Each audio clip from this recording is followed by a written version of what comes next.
இயேசு நம்மோடு.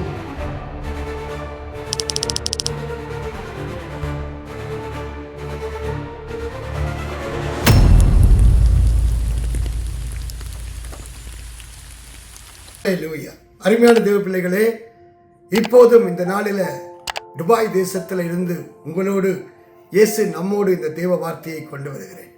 அருமையான தேவ பிள்ளைகளே, கனடா தேசத்தில் நாளைய தினத்தில் கனடா டேயை கொண்டாட போகிறீர்கள். இந்த நாளிலுமாய் தேவன் நமக்கு நல்ல பாலும் தேனும் ஓடுகிற தேசத்தை கொடுத்திருக்கிறார். தேசத்தின் நன்மைகளை நாம் அனுபவிக்கத்தக்கதாய் அந்த தேசத்திலே தேவன் நம்மை வைத்து ஆசீர்வதித்து நடத்துகிறது தேவனுடைய மகா தயவு இரக்கம் என்பதை நாம் அறிந்திருக்கிறோம். இப்பொழுதும் கர்த்தருடைய வார்த்தையை உங்கள் மத்தியில் நான் கொண்டு வரலை மிகவும் சந்தோஷப்படுகிறேன். இந்த இயேசு நம்மோடு நிகழ்ச்சியை பார்க்கிற ஒவ்வொரு பிள்ளைகளுடைய வாழ்க்கையிலும் இந்த 7வது மாதத்தில் அப்பா மகிமையான காரியங்களை செய்வார்.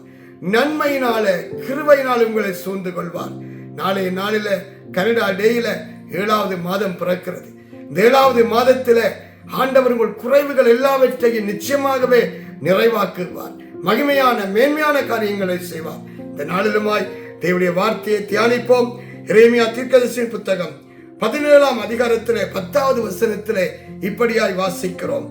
கர்த்தராகிய நானே ஒவ்வொருவனுக்கும் அவனவன் வலிக்கும் செய்கைகளின் பலனுக்கும் தக்கதை கொடுக்கிறபடிக்கும் இருதயங்களை ஆராய்கிறவரும் உள்ளிந்திரியங்களை சோதித்து வருகிறவருமாய் இருக்கிறேன். அருமையான தேவ பிள்ளையே, எவ்வளவு அருமையான ஒரு வசனம். வசனத்தை கவனித்து பாருங்கள். கர்த்தராகிய நானே ஒவ்வொருவனுக்கும் அவனவன் வலிக்கும் செய்கைகளின் பலனுக்கும் தக்கதை கொடுக்கும்படி. ஆமென். இன்னைக்கு நம்முடைய வாழ்க்கை எப்படி இருக்கிறதோ அதுதான் நம்முடைய வாழ்வின் மேன்மை. இன்றைக்கு நான் அடிக்கடி சொல்லுவேன், நம்முடைய இருதயம் எப்படியோ அதுதான் நம்முடைய வாழ்வின் பிரதிபலிப்பாய் இருக்கும். இந்த நாட்கள்ல தேவ பிள்ளைகளுடைய இருதயம் எப்படி இருக்கிறது? கர்த்தருக்கு முன்பாக உங்கள் இருதயம் செம்மையா இருக்கிறதா? தேவ பார்வையில உத்தமமாய் நீதியாய் பரிசுத்தமாய் உண்மையாய் இருக்கிறீர்களா? அல்லாவிட்டால் இருக்க விரும்புகிறீர்களா? வேதம் சொல்லுகிறது, நானே ஒவ்வொருவனுக்கும் அவனவன் வலிக்கும் செய்கைகளின் பலனுக்கும் தக்கதை கொடுக்கும் படிக்கும் இருதயத்தை ஆராய்கிறவரும் உள்ளிந்திரியங்களை சோதிக்கிறவருமாய் இருக்கிறேன். தேவன் நம்முடைய இருதயத்தின் படியே நமக்கு பலனளிக்கிறார். நம்முடைய இருதயத்தின் எண்ணங்கள் நினைவுகள் தோற்றங்கள் எல்லாம் எப்படி இருக்கிறது என்பதை ஆராய்ந்து பார்த்து தேவன் அதற்கு தக்கதாக நம்முடைய வாழ்க்கையில பலனளிக்கிறார். அருமையான தேவ பிள்ளையே, அதனால்தான் எங்கள் தேவன் துன்மார்க்கத்தில் பிரியப்படுகிறவர் அல்ல, அவர் உத்தம வழியிலே நடக்கிறவர்களை கண்ணோக்கி பார்க்கிறார்.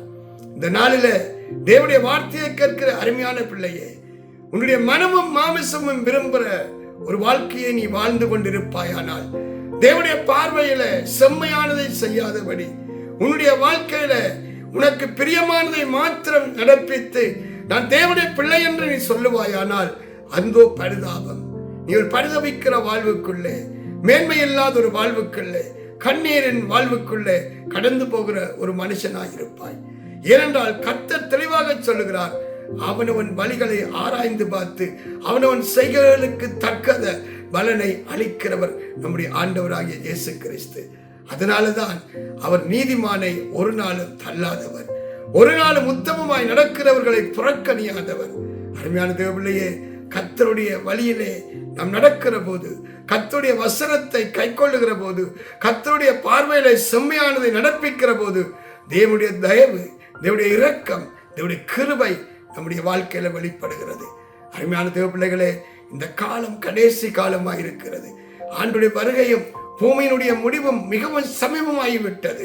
நீங்கள் எருசலேமை சுற்றி யுத்த முகங்கள் சூழ்கிற போது அப்பா வாசலண்டே நிற்கிறார் என்பதை மறந்து போகாதிருங்கள்.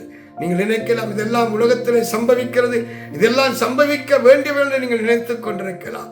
இல்லை, பூமியின் முடிவுக்கான அடையாளம், ஆண்டுடைய வருகைக்கான அடையாளம், நம்முடைய மீட்புக்கான அடையாளம் இவைகள் என்று வேதம் தெளிவாக சொல்லுகிறது. அதனாலதான் இந்த நாட்கள்ல உங்கள் இருதயத்தை பரிசுத்தமாய் காத்துக் கொள்ளுங்கள். உங்கள் கிரியைகளிலே உத்தமமாய் இருங்கள்.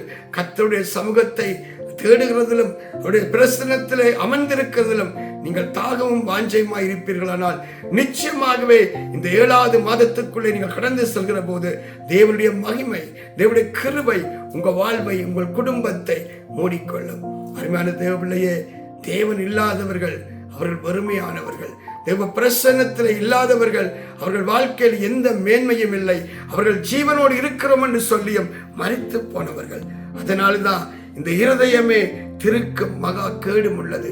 இது தேவனுக்கு முன்பாக பரிசுத்தமாய் உத்தமமாய் உண்மையாய் இருக்குமானால் தேவ மகிமை உங்க வாழ்க்கையில வெளிப்படும். அருமையான தேவ பிள்ளையே, மத்தேயு 5ஆம் அதிகாரம் 8வது வசனம் சொல்கிறது, இருதயத்தில் சுத்தம் உள்ளவர்கள் பாக்கியவான்களாம், அவர்கள் தேவனை தரிசிப்பார்கள். நீங்கள் அப்பாவை தரிசிச்சு நடக்கிறீங்களா? இல்லாவிட்டால் வாயினால நம்ம ஆண்டவரை பார்க்கிறோம் என்று சொல்லி அவரை காணாத ஒரு வாழ்க்கை வாழுகிறீர்களா? இந்த நாட்களில் அர்ப்பணியுங்கள், தேவ சமூகத்தை வாஞ்சியுங்கள், கர்த்தரோடு நடக்க உங்கள் வாழ்வை ஒப்புக் கொடுங்கள். அப்பா மகிமையான காரியங்களை செய்வார். நான் உங்களுக்காக ஜெபிக்கட்டுமா?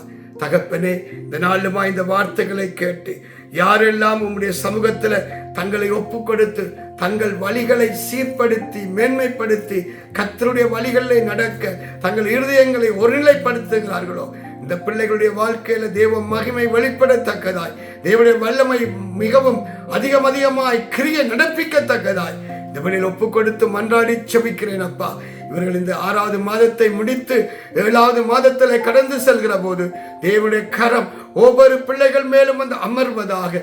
நன்மையினால கிருபையினால சூழ்ந்து கொள்ளுங்க அப்பா.